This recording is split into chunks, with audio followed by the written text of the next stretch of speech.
Welcome to the Living Wholehearted podcast, where we're helping leaders live with integrity. Whether you're a mom or a CEO, you're a leader, and how you lead matters.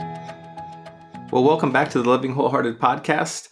Today we're joined by Bo Stern, and we're happy to have her today. Well, what an amazing conversation we had here in part one, and we are excited to pick it up where we left off with Bo. So welcome back, Bo. Thank you. It's good to be here again. Yeah, so Bo, you've shared your story with us, your journey with battling ALS, your husband's battle with ALS, the journey of being a single parent, and your passion for championing women and helping them find their voice. So we are excited to hear more. You know, I was thinking back to kind of some of the statements you were saying in part one, and I wanted to unpack a little bit more the statement you were saying about misunderstanding suffering. What do you think is some of the main misunderstandings? Maybe someone that's new to their faith, or maybe someone that's been in the church for a really long time, or maybe even somebody that's outside the church. What's the misunderstandings that we carry that you feel passionate about restoring and helping us rethink?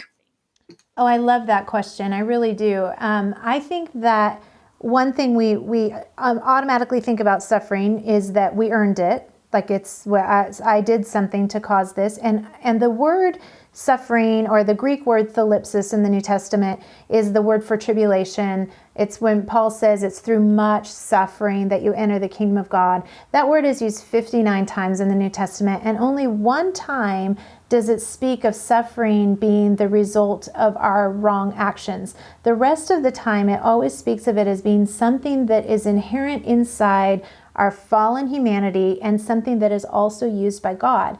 And so that's an interesting thing to me, because I know that for 25 years as a pastor, when someone sits across from me in my office and says, my life has fallen apart, my immediate response was often, what did you do to cause it? And that really is not the biblical viewpoint on suffering. The biblical viewpoint on suffering is that however it's landed in your life, this can produce something in you. These light momentary troubles produce for us this far more eternal weight of glory. So that's the first thing. People think suffering is the punishment of God, or something that we've earned through our own behavior. The second thing is that suffering is permanent, and it's just almost always temporary. It's almost always going to go somewhere. Even when suffering leads to death, as it did with my husband, it was temporary, and there was something far more eternal on the other side. And that's something that I've had to do to get myself through the hardest seasons of my life, is tell myself these two lines over and over again. In fact, I'm a runner. I love to run trails here in Bend, and I will sometimes run and just say over and over again, suffering is temporary and suffering produces. Suffering is temporary and suffering produces, because that's the other truth about it. Suffering always produces. And we may see some of what it's producing while we're in the middle of it. We may see none of what it's producing, but we will never see all of what it's producing until we get to the other side. And so here I am 5 years out from my husband's death, and I'm still seeing ways that it made me softer and stronger and more compassionate and more understanding and more credible. And it's changed, it's reduced my theology so much, but made it stronger and more expansive in the process. So I think those things, it's not wasted, it's not permanent, and it's not punishment. Well, I can see you running the trail, and I'm a runner too. Do the same thing. I feel like it's so refreshing to hear you say, I would make myself say these two things.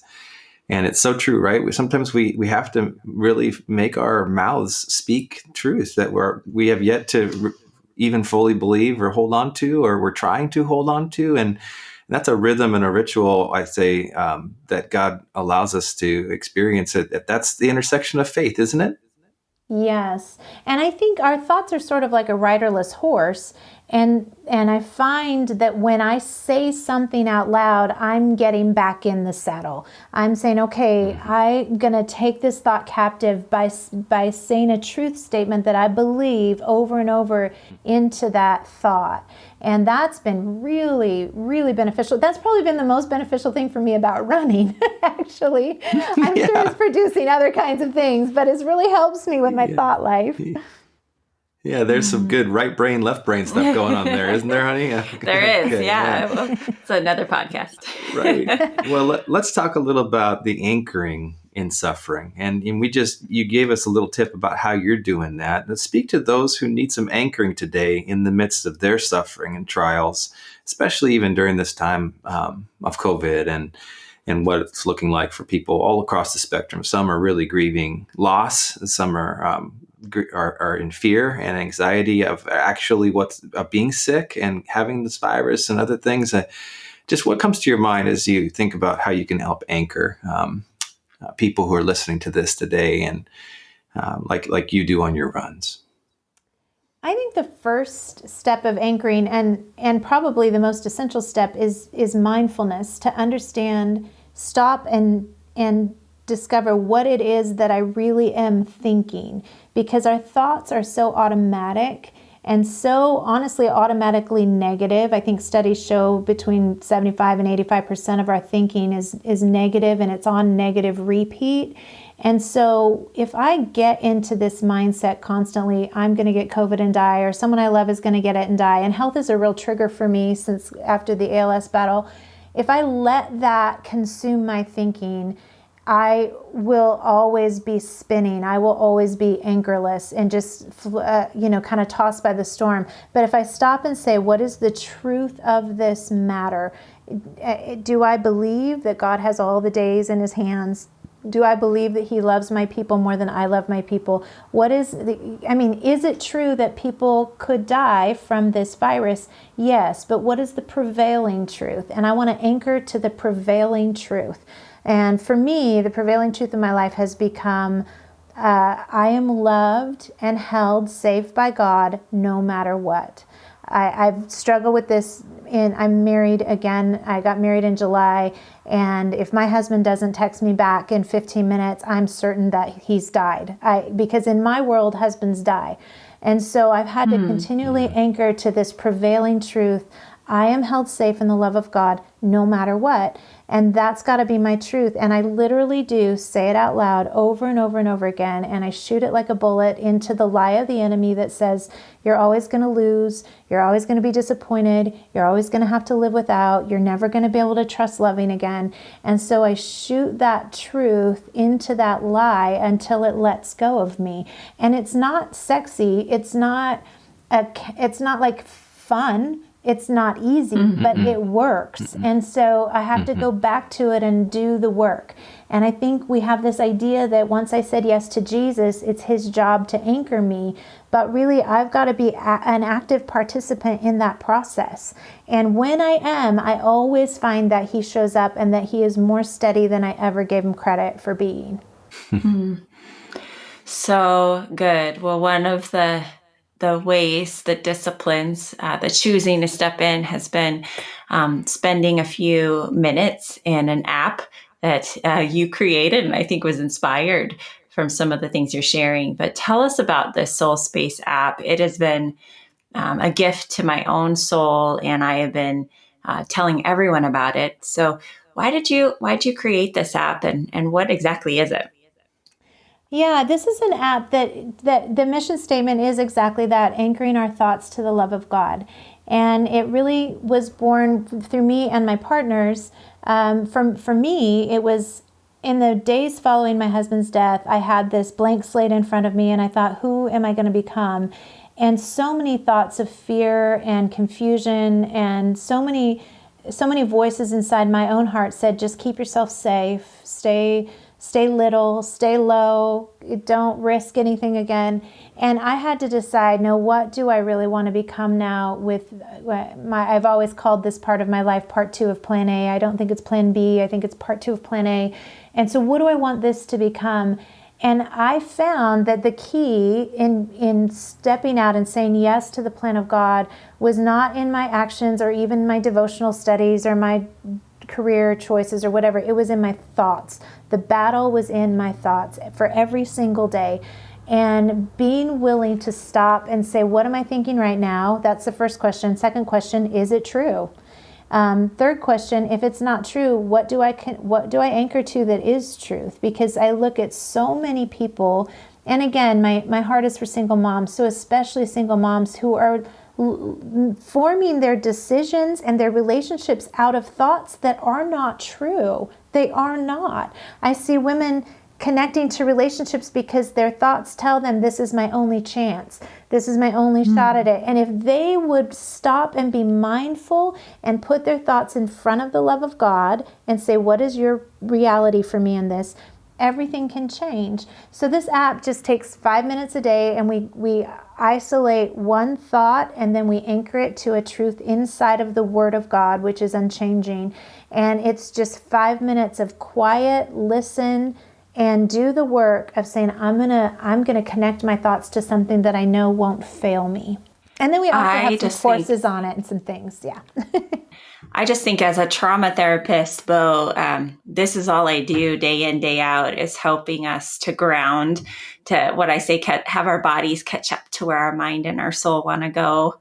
But we've got to have truth to be driving in a direction of peace. And your app is just a beautiful combination because you do integrate body work of breath and imagery prayer, and really helping for someone, especially who maybe doesn't know a lot of truth or is swirling in their own thought life or in all the voices of the culture.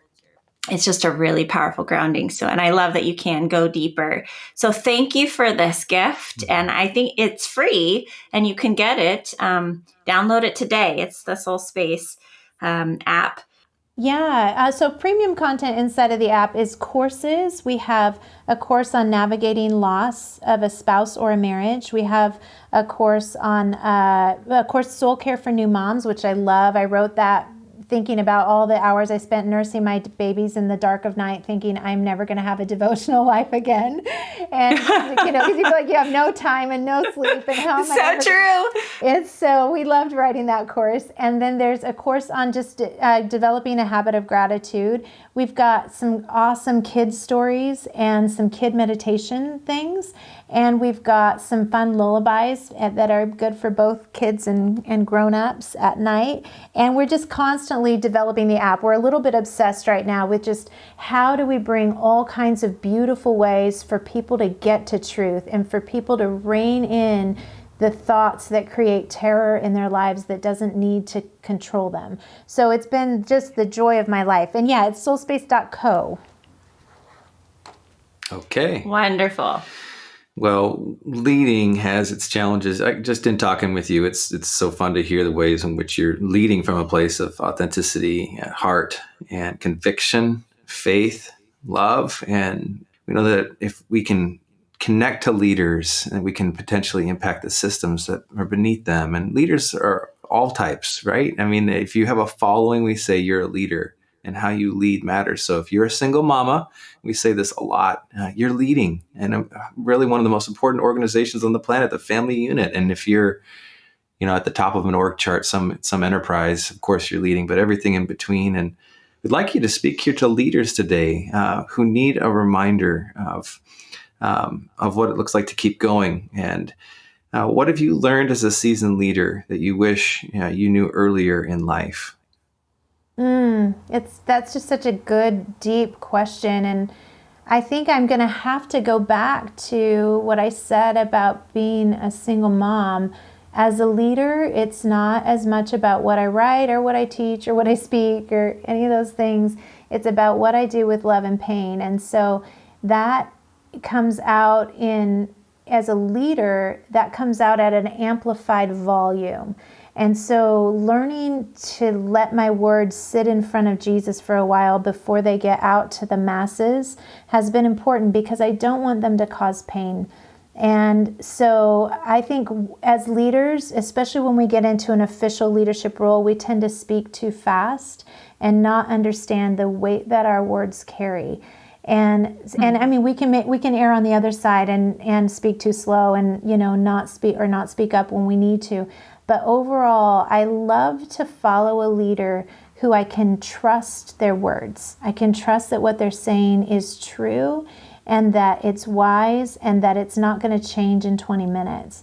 So that's been a big, big thing for me is to not just be an advocate and a voice for the gospel, but to also be an advocate for the hearts of humanity, and know that there's a way we can communicate truth that brings life, and there's a way we communicate truth that brings death. And so that's been a big part of my recent leadership journey. And it's kind of just maybe a microscopic part of the whole picture. But for me, it's such a big part of it that it's sort of what I'm stuck on.